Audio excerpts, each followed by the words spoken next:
Halo anak ibu semuanya, Assalamualaikum warahmatullahi wabarakatuh. Selamat siang semuanya. Ketemu lagi kita mata pelajaran sosiologi. Nah, hari ini kita masuk materi tentang kriminal atau kejahatan.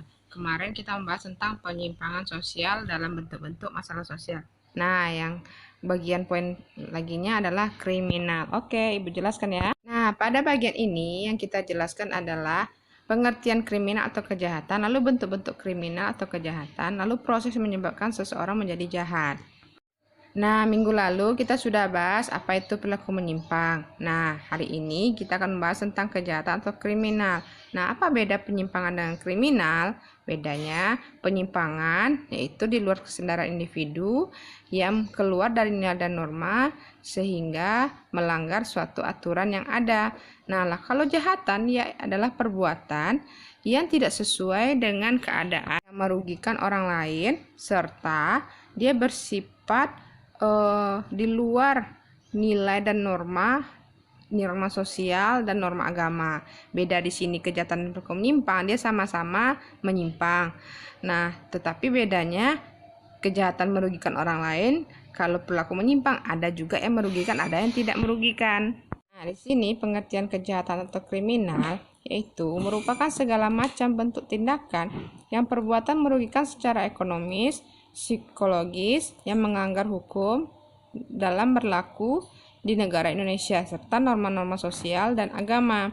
Jadi, dapat diartikan bahwa tindak kriminalitas adalah segala sesuatu perbuatan melanggar hukum dan melanggar norma-norma sosial sehingga masyarakat menentangnya. Nah, secara kriminologi yang berbasis sosiologi, tindak kriminal merupakan suatu pola tingkah laku yang merugikan masyarakat. Dengan kata lain, korban dan suatu pola tingkah laku yang mendapatkan reaksi sosial dari masyarakat. Nah, secara sosiologis ada dua unsur kriminal, yaitu kejahatan adalah perbuatan yang merugikan secara ekonomis, psikologis. Maksudnya di sini, nah kejahatan tadi bisa saja orang-orang itu bertindak dalam bagian ini, yaitu contohnya merampok ATM atau membunuh seseorang untuk mendapatkan uangnya.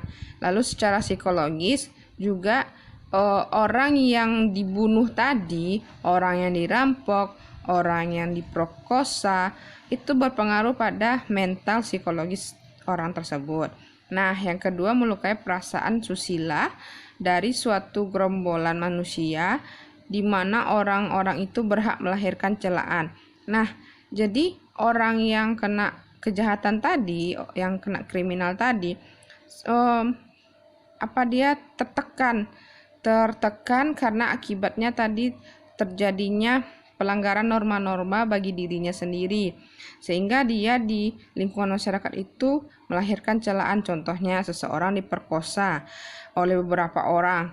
Nah, dia akan tertekan, bisa saja dia jadi stres dan gila. Lalu orang-orang mencelanya bahwa dia tidak baik lagi. Nah, itu jadi kejahatan dan kriminal tersebut ya. Jadi intinya kejahatan dan kriminal ini dia sangat melanggar norma-norma sosial dan agama sehingga merugikan orang lain ya. Beda dengan penyimpangan. Kalau penyimpangan dia merugikan orang lain, ada juga yang tidak merugikan. Cuman dia hanya keluar dari nilai dan norma. Nah, tapi bentuk-bentuk dalam penyimpangan ada namanya kejahatan, oke? Nah, masuk kita bentuk-bentuk kejahatan. Menurut Killer dan Calhoun dalam buku Sosiologi 1989 ada bentuk-bentuk kejahatan. Yang pertama, victimless crime, kejahatan tanpa korban. Ada ya kejahatan tanpa korban, sedangkan kejahatan itu kan melahirkan korban. Ada ya. Contohnya seseorang yang berdua saling mencintai, lalu berhubungan, si perempuan hamil di luar nikah, tetapi si laki-laki tidak mau tanggung jawab. Nah, dia bisa dikatakan kejahatan karena tidak memenuhi tanggung jawabnya kepada si perempuan. Nah, kenapa dibilang dia kejahatan tanpa korban?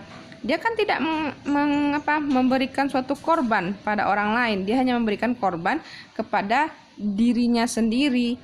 Nah, jadi kejahatan tanpa korban yaitu kejahatan yang tidak menimbulkan penderitaan pada korban secara langsung. Nah, banyak contohnya di sini ya, melakukan hubungan secara seksual yang tidak sah tadi yang Ibu contohkan, lalu berjudi, bermabuk-mabukan, mengkonsumsi narkoba.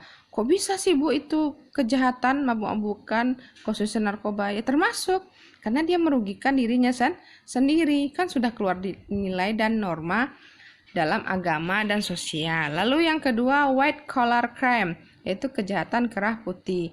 Bukan kejahatan kerah ya, kejahatan kerah putih yang mempunyai baju-baju bersih orang-orang yang berada di atas elit-elit penguasa. Nah, contohnya penggelapan uang oleh pemimpin atau korupsi itu adalah kejahatan white collar crime. Nah, kejahatan itu dilakukan oleh orang-orang memiliki kekuasaan atau jabatan sebuah pekerjaan. Kejahatan ini sulit deteksi karena pelaku orang itu berkuasa dan bersembunyi di balik hukum yang dia buat. Nah, makanya para koruptor kita di Indonesia ini kenapa bisa jalan-jalan ke luar negeri? Kenapa bisa mempunyai kasur empuk di penjara? Karena mereka bersembunyi di balik kekuasaan mereka. Mereka punya uang dan hukum kita tumpul ke atas.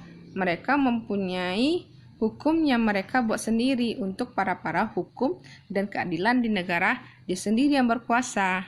Nah, itu dia ya. Lalu yang ketiga, organized crime, artinya kejahatan yang terorganisir. Nah, kalian tahu orang-orang yang penyelundupan senjata-senjata ilegal, penyelundupan perempuan-perempuan, penyelundupan bayi-bayi, itu adalah organized crime. Kenapa? Kejahatan itu dilakukan secara terorganisir dan berkesinambungan, mempunyai berbagai cara untuk mendapatkan tujuannya. Bagaimana mereka bisa melakukan kejahatan tersebut? Mereka juga berlindung di bawah kekuasaan hukum dan kekuasaan pemerintah orang-orang yang berkuasa. Nah, kenapa orang yang penyelundup narkoba itu tidak ditangkap para petinggi-petingginya? Karena mereka mempunyai uang, mereka bisa mensogok apapun untuk bisa mendapatkan suatu hal dengan cara apapun. Nah, contohnya sini human trafficking, artinya orang-orang yang melanggar lalu lintas. Tapi orang melanggar lalu lintas itu dia juga mempunyai kekuasaan juga di situ ya. Nah, jadi ada juga berhubungan dengan kejahatan white collar crime tadi ya.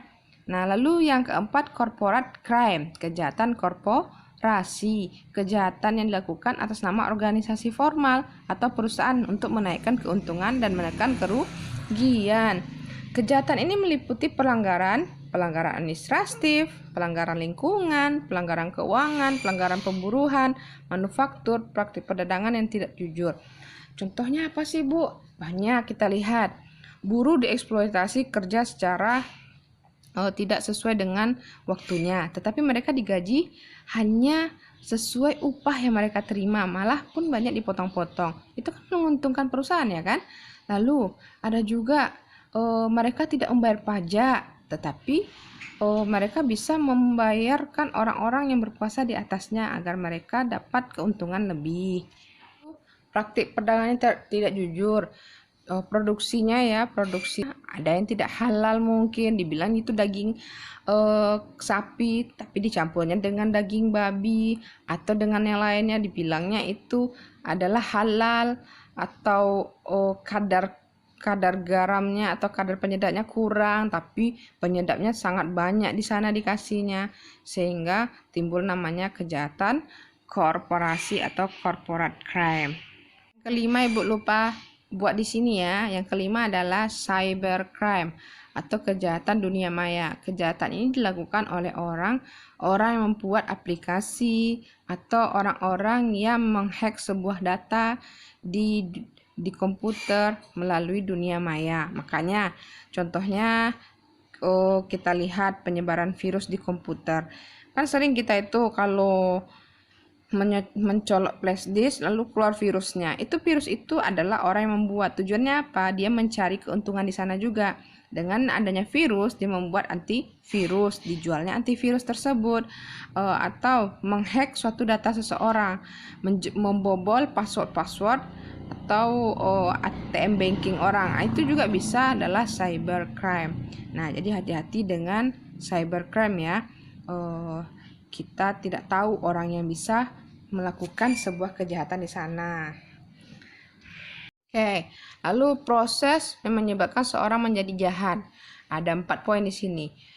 Yang pertama, dalam kondisi terpaksa atau kepepet, orang dalam situasi tersebut serba sulit dalam mengubah mental seorang yang tadinya tidak ada keinginan berbuat jahat menjadi pelaku tindak kejahatan. Contohnya, dia merasa kelaparan saat ini, tetapi karena tidak ada uang, dia terpaksa mencuri atau merampas. Banyak contohnya yang lain ya. Lalu yang kedua, adanya kesempatan berbuat jahat, tipe penjahat kambuhan ya. Jadi sebenarnya kita tidak jahat ini, tapi karena ada kesempatan kita berbuat jahat. Nah, pada orang yang bisa berubah menjadi seorang penjahat jika muncul suatu peluang besar dalam melakukan tindak kejahatan. Kita lihat ini, ada rumah kosong, ditinggali, orang tidak ada di sekitarnya mengawasi. Sebenarnya tidak mau kita maling ini, tapi akhirnya cobalah kita bobol rumah itu, mana tahu ada hal-hal yang bisa kita ambil untuk bisa dijual. Jadi itu tipe penjahat kambuhan ya. Yang ketiga, suatu tekanan pihak tertentu. Seseorang dipaksa untuk melakukan perbuatan jahat kepada seseorang. Contohnya, seorang anaknya diculik oleh penjahat, bisa saja melakukan tindak kejahatan tertentu sebagai bentuk usahanya untuk merebut kembali anaknya dari tangan penculik tersebut. Bisa dengan senjata tajam atau lainnya. Nah, itu dia. Yang keempat, sudah sifat dasar seseorang memiliki sifat dasar kejahatan. Ya, orang seperti ini akan terbiasa melakukan tindak kejahatan entah kapanpun atau dimanapun. Orang seperti ini biasanya sangat tidak nyaman jika berbuat baik. Ini berpengaruh terhadap psikologi seseorang ya. Ada itu ibu lihat kasusnya di Trans 7 on the spot. Ada perempuan cantik, di anak-anaknya perempuannya cantik. Sepertinya kayak dia waras. Nah, tetapi dia lebih senang membunuh. Hatinya kayaknya nampaknya baik, tapi dia lebih senang untuk membunuh. Itu biasa dia sudah bersifat jahat. Bagi dia melakukan kejahatan itu adalah hal yang normal, hal yang biasa. Atau kita lihat orang yang memutilasi seseorang. Itu juga faktor psikologi seseorang itu. Biasa dia untuk memotong-motong tubuh seseorang. Bagi dia seperti itu hal yang biasa, dia melihat darah, melihat kepalanya yang putus atau apapun. Nah, yang poin ketiga tadi yang Ibu bilang, dalam suatu tekanan pihak tertentu seorang dipaksa untuk melakukan perbuatan jahat kepada seseorang. Ada juga contohnya yang lain ya. Tidak harus tadi menculik anak. Oh, kita sedang dirampok ini. Oh, karena kita tidak bisa untuk membela diri, kita ada benda tajam di diri kita, kita bisa membunuh seseorang atau melindungi seseorang. Apapun senjata yang kita miliki, kita pukul orang tersebut sehingga orang itu meninggal. Itu bisa dikatakan kejahatan juga. Oke, sampai di sini dulu materi Ibu jelaskan. Semoga bermanfaat dan paham apa yang Ibu jelaskan. Minggu depan kita lanjutkan tentang bentuk masalah sosial, yaitu pengangguran. Mudah-mudahan hari ini kalian sehat walafiat. Jangan lupa tugasnya yang belum dikumpulkan, selalu Ibu ingatkan yang belum diingatkan, dikerjakan. Karena kenapa? Nilai rata-ratanya pasti rendah nanti kalau dibagikan semuanya banyak yang kosong. Maulah nilainya nanti jadi E atau D. Nah, kalau bertanya, Bu, tugas saya apa? Coba tanya kepada kawan yang sudah mengerjakan semuanya. Karena Ibu banyak kali tumpuan tugas itu yang belum, jadi yang bertanya itu pun Ibu bingung.